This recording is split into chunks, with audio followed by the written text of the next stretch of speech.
Hello students, welcome back to this next video of parametric differentiation. Now in our previous lectures we have already seen what the concept is. We have also seen an example of parametric differentiation. In this video we are going to explore more about the parametric differentiation. We'll take one more important question so that the concept becomes very clear in your mind. So students, I welcome you all. My name is Pankaj Lade. Let's begin with this next question. Now in our question, see what is given over here. He's asking if x is equal to b into 2t upon 1 plus t square. Now do you observe how b is written over here? I have taken b a little bit aside. I have written it separately because I want to show you something very important in this question. Likewise, y is given to us a into 1 minus t square upon 1 plus t square. Now the conventional question usually contains dy by dx. Most of the times the question asked is dy by dx. In this question we are asked dx by dy. It does not matter whether he is asking dy by dx or dx by dy. You need to understand what the question actually, which type it belongs to. Have you noticed that x and y, both of them are depending on a single variable t? From there you can definitely understand that x and y are parametric equations of the parameter or the variable t, and he is asking dx by dy, or he might have asked dy by dx. Does not make any difference. So either he is asking dx by dy or dy by dx, where x and y both are depending on the parameter t. I am going to make use of the parametric differentiation. Now students, in this question, now why this question is very important, why I said that it's an important question. Sometimes some of the questions are quite tricky, like this question. If you observe, to get dx by dy you need to differentiate with respect to t to both the parametric equations, isn't it? Both the parametric equations need to be differentiated with the parameter t. Now if you observe here, x contains t in the numerator as well as in the denominator. Then you will need to make use of the u upon v rule. Over here also there is some t in the numerator, some t in the denominator. That means in y also you will need to make use of the u upon v rule. So students, take my suggestion, as far as possible try to avoid u upon v rule, because it is a very big formula, isn't it? So if possible, if there is no other alternative available, only in extreme conditions you make use of the u upon v rule. Otherwise try to search whether there is some alternative available. If some other route is available, try to make use of it. So over here I'm going to be very smart and I'm going to solve this question using a very simple trick. Observe carefully. I am going to write some formula. I hope your trigonometric formulas are very strong. So if I ask you to write the formula of the trigonometric formula of sine 2 theta in half angle, if I am going to ask you to write the trigonometric formula, the half angle formula of sine 2 theta, don't you people recall that the formula of sine 2 theta is 2 tan theta upon 1 plus tan square theta. I hope every one of you knows the basic formulas of trigonometry. So that was the formula of sine 2 theta. Likewise, if I ask you to write for cos 2 theta, won't it be 1 minus tan square theta upon 1 plus tan square theta? Isn't it? These are the basic trigonometric formulas, the half angle formulas for sine 2 theta and cos 2 theta. Let's now come back to the equations which are given to us.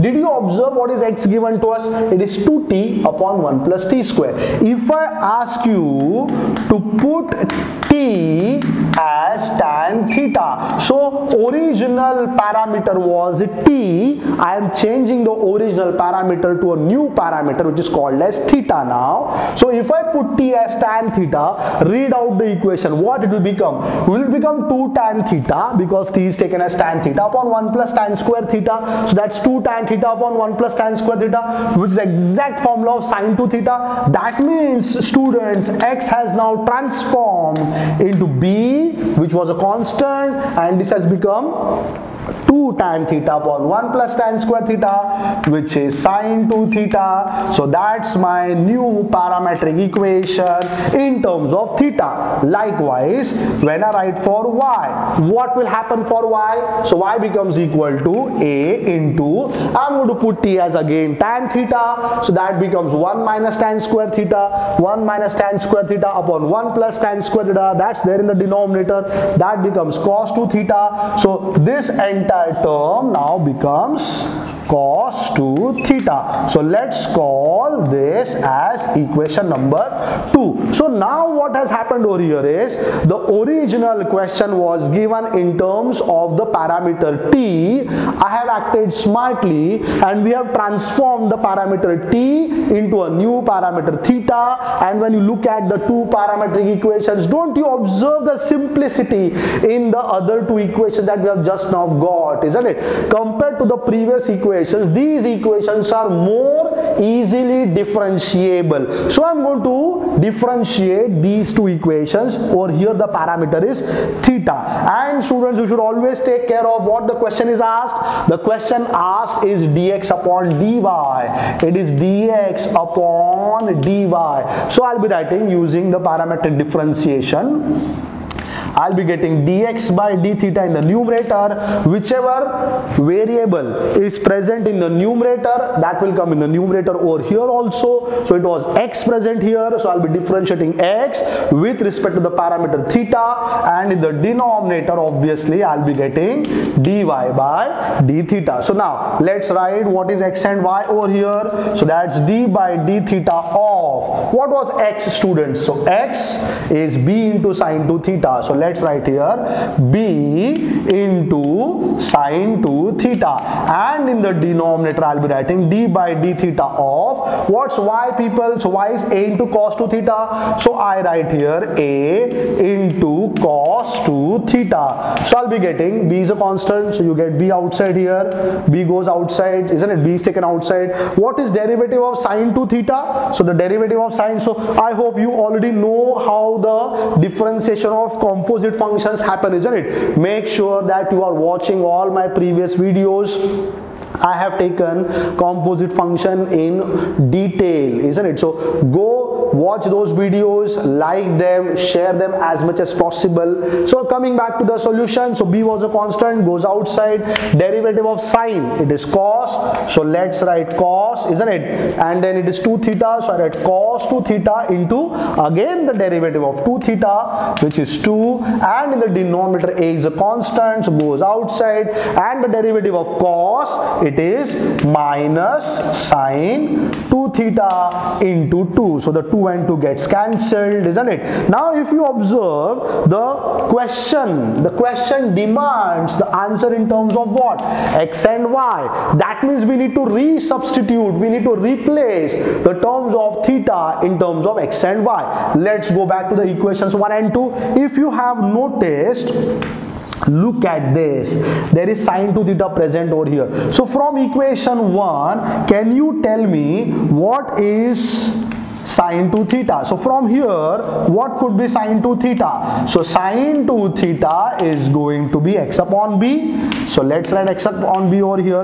Likewise, students, if I ask you cos 2 theta, because I need to replace cos 2 theta also here. So what could be the replacement of cos 2 theta? So from here, I can get cos 2 theta as y upon a. So I write here y upon a. So let's take these replacements and go back to our solution over here, the previous step, the last step over here. So I'm going to get here b into, what is cos 2 theta that you have got? What is cos 2 theta? It is y upon a. So let's write here y upon a. That's your numerator, people, isn't it? And in the denominator there is a negative sign. Make sure that you have observed the negative sign. So let's put it over here, minus, then there is a. So let's write a, and then what is replacement of sine 2 theta? It is x upon b. So I write here x upon b. Now when you do the simplification process over here, the concepts of fractions, the term which is present in the extreme denominator